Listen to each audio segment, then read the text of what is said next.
This is a story that my grandma used to tell when we were children. We'd all sit around, and sometimes she'd tell it in the evening and sometimes she'd tell it in the afternoon. But it was always one of my favorite stories, and it was told to remind us about winter. It was a long time ago when our mother, the earth, was young. In those days, the people and animals all spoke one language. There was one animal who was a very good friend of the people, and he often came to visit them. His name was Grey Coyote.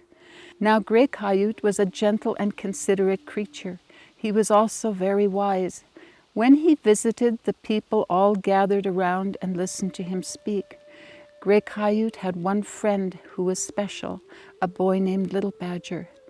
Grey Coyote and Little Badger spent many hours talking. You see, Little Badger was blind. Grey Coyote took him on many long walks in the forest. He taught Little Badger about the earth he could not see, and how to smell, hear, and touch all the things around him. He taught him that everything on the earth, human, animal, insect, or plant, had a purpose, and this purpose was to serve and help each other.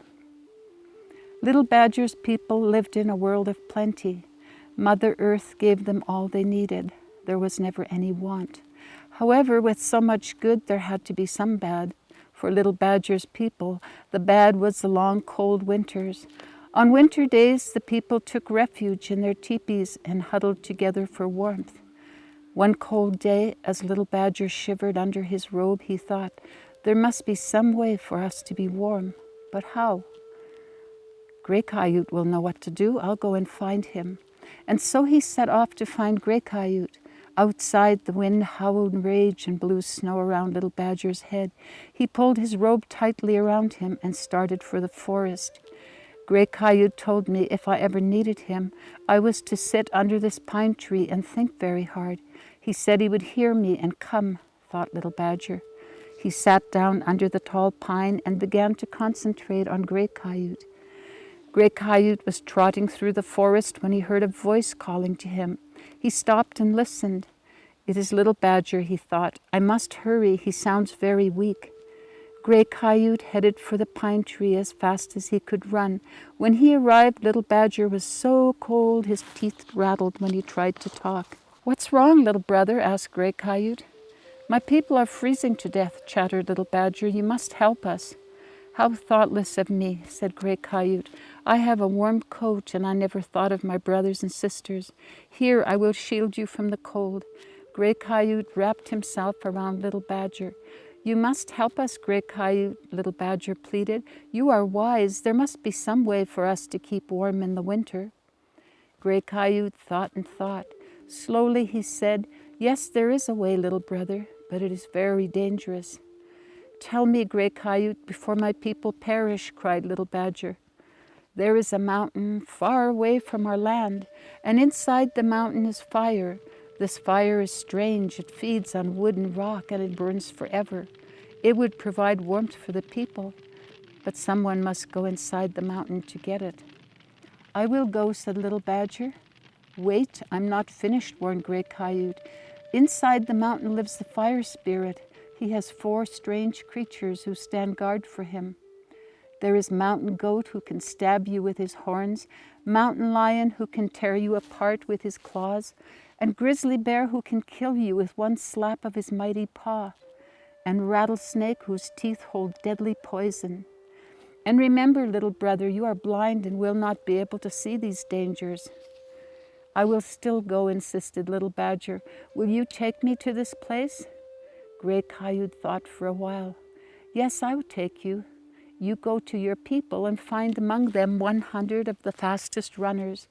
Bring them here tomorrow when the sun comes up. Where are you going? Asked Little Badger as Grey Coyote turned to leave. I'm going to call the spirits to help us, said Grey Coyote as he trotted away. The next morning, when Little Badger met Grey Coyote by the pine tree, he had with him 100 of the fastest runners and the wise men of the tribe. They held council, and the wise men asked the Great Spirit for strength, endurance, and courage for Little Badger, Grey Coyote, and the runners. Then Grey Coyote spoke. I have talked to the spirits and they have given me guidance for our journey, he said. They will do all in their power to help us reach the great mountain. Once we are there, little Badger must go inside the mountain alone. No power can help him until he has climbed back outside with the fire. Now, Grey Coyote said to the runners, you must follow the direction in which I am pointing. That is where the mountain is. He turned to the first runner. You must run with little Badger on your shoulders.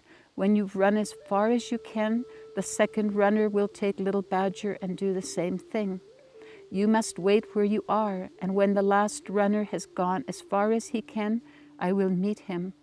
And from there, little Badger and I will go on alone. I have told you of the journey there, continued Grey Coyote. Now I will tell you of the journey back. Instead of carrying little Badger, you will carry a stick of burning wood. You will bring it back here the same way you carried little Badger.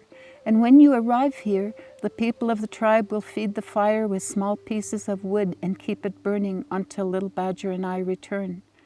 The runners nodded, and picking up little Badger, the first one started off. He ran so fast, little Badger felt he was flying through the air. Finally, after many days, the last runner went as far as he could go. When he stopped, Grey Coyote appeared and led little Badger to the foot of the mountain. Here is the mountain, little brother, said Grey Coyote. From here the spirits will guide you and help you to the top. Once you reach the top, you must climb down the hole and get the fire yourself. When you have the fire and have climbed out, the spirits will help you down again. I will beat this drum and sing until you return. Little Badger took a deep breath. He was frightened, but he knew that if he failed, his people would continue to die from the cold. He listened to the beat of the drum, and suddenly he did not feel frightened anymore, and he began to climb. As he climbed, he felt the spirit of the wind steadying him, and the spirit of the rocks made the way smooth. When he reached the top, he stopped to rest. He felt a last breath of air, and then it was gone, and he knew he was alone. The spirits had left him. Little Badger stood wondering how he was going to find the opening in the mountain. He began to move around slowly and to feel with his hands. A wave of warm air touched him, and he knew he had found the entrance to the place of fire. He stopped and listened for a moment. When he again heard the drum Grey Coyote was beating, he carefully started down. Suddenly, little Badger heard a gruff voice. "What are you doing here? This place is forbidden to you." Almost paralyzed with fear, he stayed very still. He knew he had come upon one of the guardians of the fire, as was told to him by Grey Coyote, but he didn't know which one. "I have come to see the fire spirit," he said, his voice shaking. "My people are cold, and he's the only one who can help us." "No one can see the fire spirit," said the gruff voice. "You cannot pass by me. If you try, I will kill you." Little Badger's heart pounded with fear. He had no weapons. He could not even see his enemy. As he clung to the rock ledge, he could hear the Grey Coyote's drum beating. The sound comforted him, and his fear was gone. He reached out towards the voice. When he touched the creature, it trembled, and little Badger could feel coarse hair. "Why do you do that?" grumbled the creature. "No one touches me. My horns could tear you apart." The words were angry, but the voice was frightened. "Do not be afraid," said little Badger gently. "I won't hurt you. As you can see, I have no weapons. I am blind. To know who you are, I must touch you." "Ah, you're the mountain goat." When little Badger touched the mountain goat, he felt peace come over them. He told the creature of his mission. The goat listened and said, "I will let you go by, but I cannot help you go back. Beware, there are 3 more guardians you must pass before you reach the fire spirit. I wish you good fortune, little brother." Little Badger continued climbing down inside of the mountain. As he descended, he could feel the heat of the fire. When he heard a soft growl, he knew he had met the mountain lion.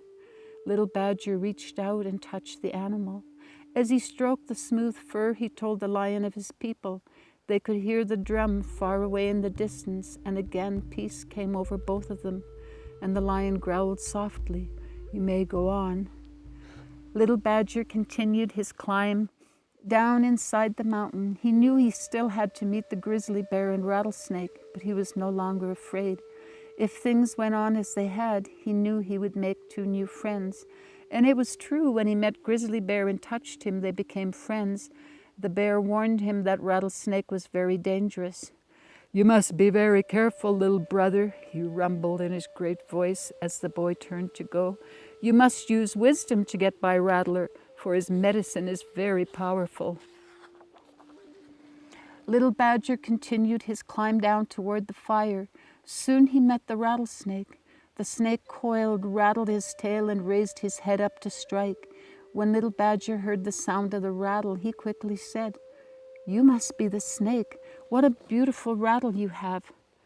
The snake was so surprised that someone, especially a small boy, would dare to talk to him and find him beautiful, that he relaxed without even realizing he had done so.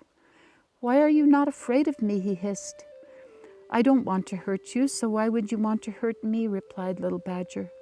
Rattlesnake was astonished at the little boy's words. He was thinking about what the boy had said and did not notice him leave to continue his climb. Little Badger had almost finished his journey to meet the fire spirit. It was so hot he felt his braids must be singed. He was also very tired and he stumbled. As he tried to catch his balance, a voice crackled, "No human spirit has ever seen the home of the fire spirit. Why are you here?" Little Badger knew that at last he had met the fire spirit. "I cannot see your home," said Little Badger, "for I am blind, but it is very warm. If my people lived here, they would never be cold." "Cold, cold," said the fire spirit. "What is cold?" And as he talked, he flamed up, and all the colors of the rainbow seemed to glow around him. Little Badger could not see the flames, but he felt a gust of warm air as the spirit spoke.